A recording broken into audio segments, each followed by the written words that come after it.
Nous vous saluons dans le nom précieux de notre Seigneur Jésus-Christ. Que la paix du Seigneur soit avec vous.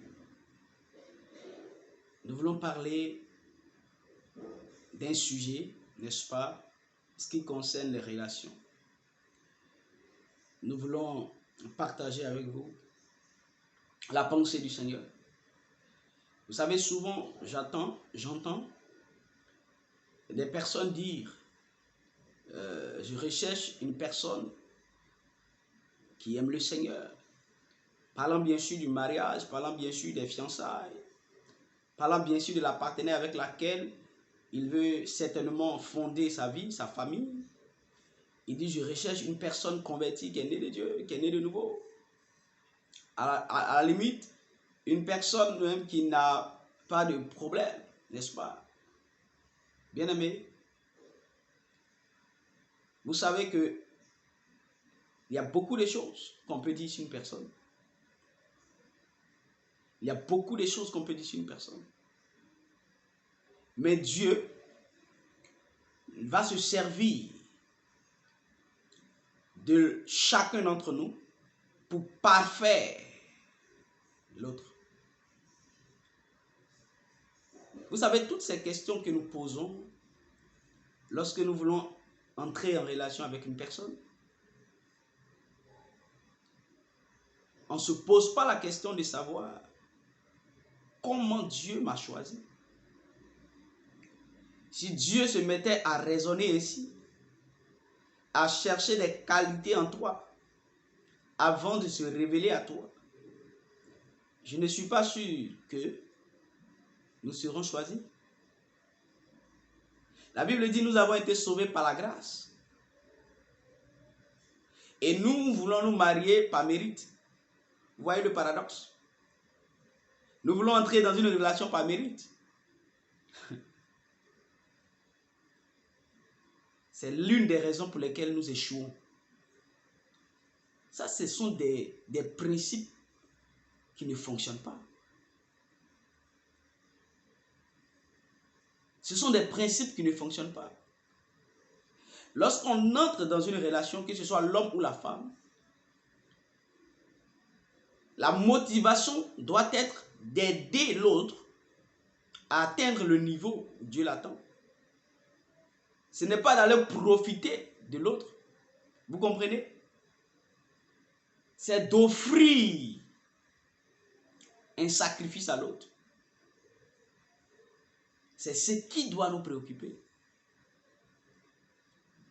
Et tous ces principes que nous énumérons traduisent notre niveau de maturité dans le Seigneur.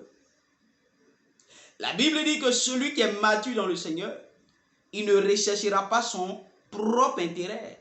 Ça veut dire, en entrant dans une relation, il ne regarde pas moi, qu'est-ce que je reçois d'abord. Non, non, non. Et lorsqu'il regarde l'autre, lorsqu'il considère l'autre, qu'est-ce que je peux apporter? Quelle est la fille? Quel est l'homme avec lequel je peux m'attacher en vue de l'aider dans sa croissance avec le Seigneur?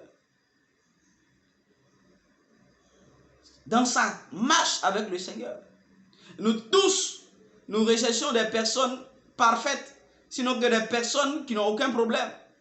Nous allons venir profiter de ce qu'elles ont pu acquérir, de ce qu'elles ont pu avoir. Vous comprenez? Et lorsque nous sommes avec ces personnes, et qu'il y a des problèmes qui surviennent au niveau de l'attitude, au niveau des moyens financiers, automatiquement cet amour que nous avons, n'est-ce pas, affiché dès le début, va prendre un coup. Et que vous comprenez? Parce qu'il n'était pas fondé sur l'amour véritable selon le Seigneur. Le vrai amour selon le Seigneur ne recherche pas son intérêt, mais celui de l'autre. C'est vrai que cette fille-là, elle a un problème. Cette fille, au niveau du comportement, ça ne va pas.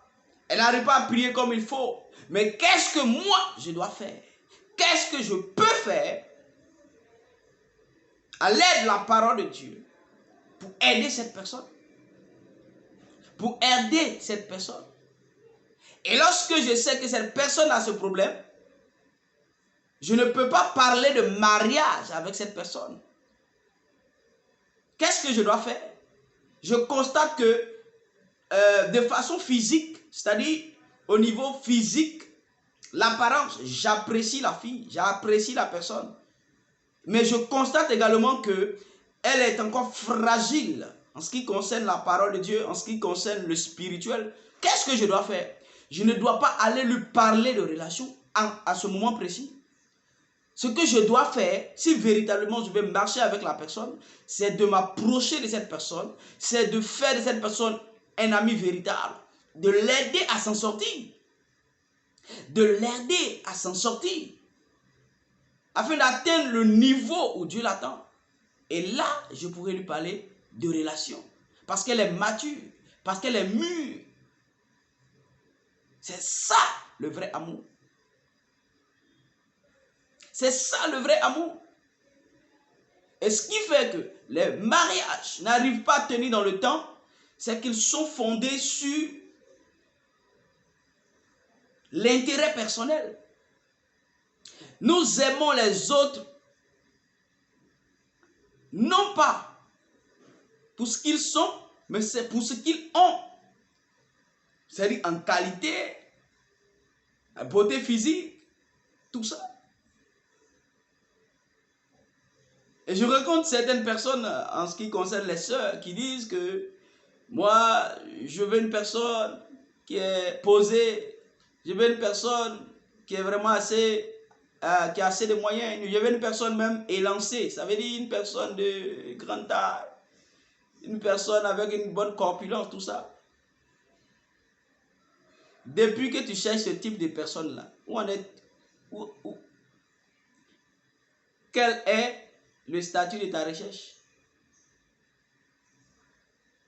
Est-ce que Dieu t'a dit que la personne qui va t'aider à grandir, là, c'est une personne élancée? Est-ce que Dieu te l'a dit? Ou bien c'est à toi de définir les critères de celui qui doit t'aider à avancer? Dieu choisit une personne et toi tu dis non, moi je n'apprécie pas cette personne. Or, la destinée d'une personne n'est pas rattachée à sa taille. La destinée d'une personne n'est pas rattachée à sa taille. Je répète, la destinée d'une personne n'est pas rattachée à sa taille. Et tous ces principes fondés sur la taille, sur la forme, sur la beauté, c'est des principes qui ne tiennent pas la route. Parce qu'avec le temps, vous allez voir, avec le temps, tous ces principes vont tomber à l'eau. Celui qui est capable de t'amener en hauteur avec le Seigneur, celui qui est capable de te rapprocher plus du Seigneur, de par sa consécration, c'est là des qualités que tu dois établir. La beauté n'a rien à voir avec le mariage. La beauté n'est pas un critère important pour définir l'homme avec lequel ou la femme avec laquelle tu dois te marier. C'est une personne qui est à même de te porter dans l'intimité du Seigneur. C'est là la clé. C'est ce qui importe. La Bible dit quoi en ce qui concerne la beauté? Il dit, la grâce est trompeuse. La grâce est trompeuse. La beauté est vaine. Vous comprenez? La grâce est trompeuse. La beauté est vaine. La femme qui craint l'Éternel est celle qui sera louée. Bien-aimé, il faut faire attention, très très attention à tous ces principes que nous définissons. Il faut aimer l'autre en vue de l'aider, non pas en vue de profiter de lui. Que le Seigneur nous donne la bonne compréhension et qu'il nous aide à construire des relations solides, fondées sur la parole de Dieu. Et je rappelle et je termine pour dire, il ne faut pas penser relation si tu as des problèmes à régler avec ton attitude. Il ne faut pas penser relation si tu as un problème d'immaturité. Il ne faut pas penser relation si tu n'as pas encore d'activité. il ne faut pas penser relation dans ces cas. Il faut chercher à résoudre ces situations. Ce problème que tu traînes concernant le péché, il faut chercher à le traiter avant de penser relation. Sinon, c'est une séduction. L'ennemi va te détruire. Que le Seigneur nous bénisse. Amen.